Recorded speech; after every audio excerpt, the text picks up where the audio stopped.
ketergantungan transfer keuangan dari pusat. Kan transfer keuangan dari pusat itu cuma di angka 2 triliun lebih. Kalau yang saya tahu Pak, mohon maaf kalau salah. Yang saya tahu cuma 2 triliun kurang lebih. Itu pun habis sama dinas pendidikan kan, sama belanja pegawai, pos dan lain-lain. 2 triliun lebih.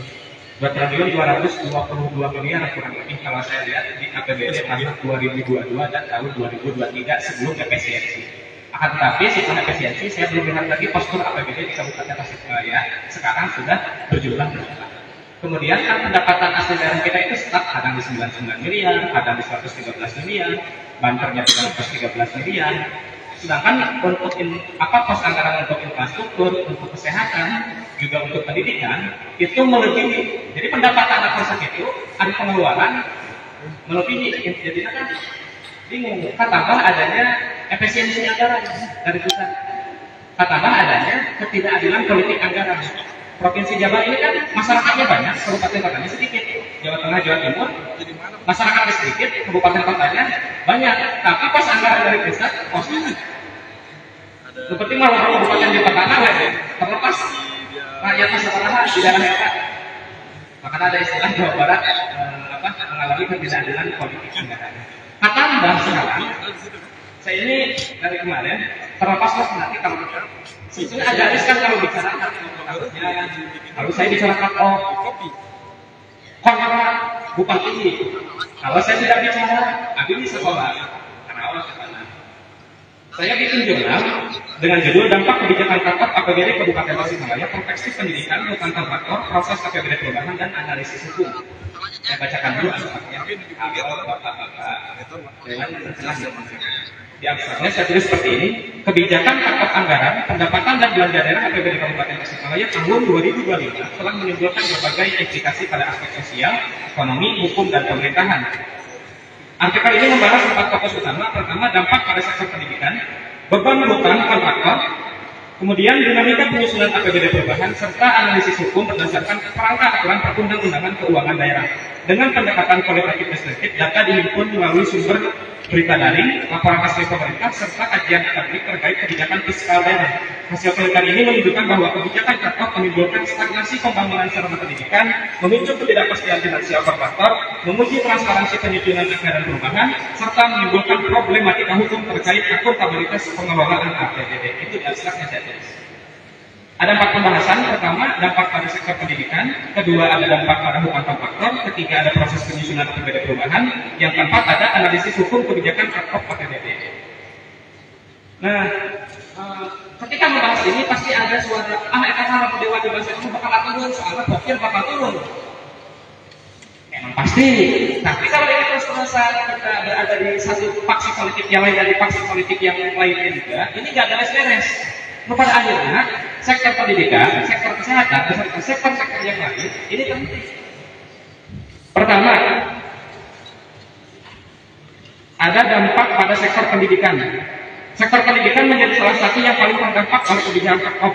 Ribuan ruang kelas, 1.500 ruang kelas rusak berat, 3.500 rusak sedang, dan 1.200 rusak ringan menunggu rehabilitasi melalui anggaran daerah.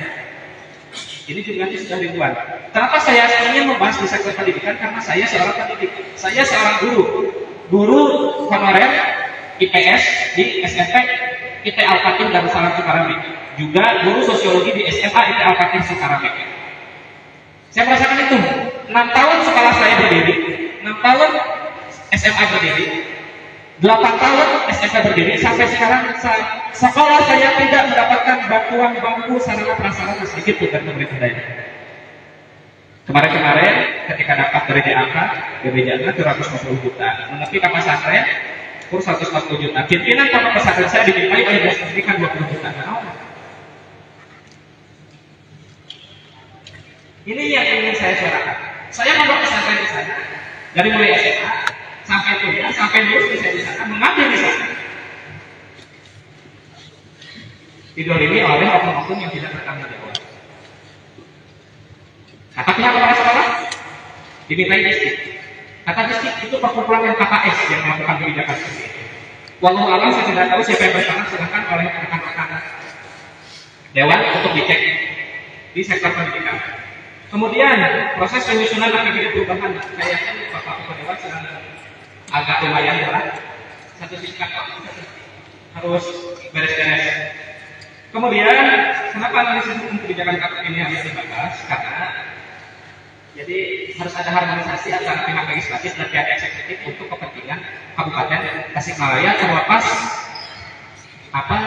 perbedaan fraksi politik, perbedaan pandangan politik, perbedaan pandangan apapun, tapi baik eksekutif bekerja untuk rakyat, legislatif pun sama bekerja untuk rakyat semata-mata untuk membangun Kabupaten Tasikmalaya. Mungkin itu keluhan yang ingin saya sampaikan. Mudah-mudahan bisa ditinjau lagi. Sekian. Terima kasih.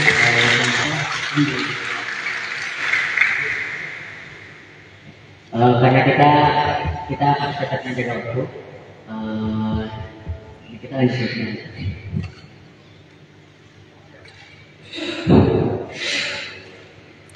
Jadi itu beberapa yang melakukan beberapa aspirasi dari perwakilan puluhan masa aksi di hadapan pimpinan Dewan Kabupaten Tasikmalaya. Kalau mukadimah mungkin awal kata Tuhannya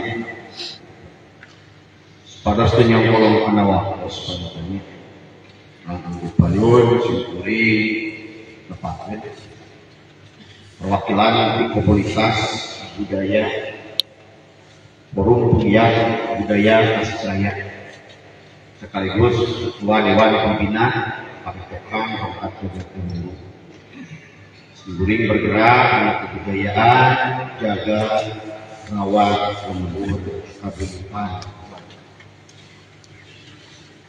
Yang saya hormati, dihormat Pribados, Ketua Dewan Perwakilan Rakyat, beserta jajaran, Pegawai Kesatuan Bapak Haji dari Pemantau, untuk sadaya jasa budayana, anu dihormat Bapak Kapolres, beserta jajaran, Pak Dandim, beserta jajarannya, dan juga para aktivis komunitas daripada gerakan mahasiswa yang ada di Kabupaten Tasikmalaya atau Kota Tasikmalaya beserta masyarakat semuanya. Di sini kuring masak ya.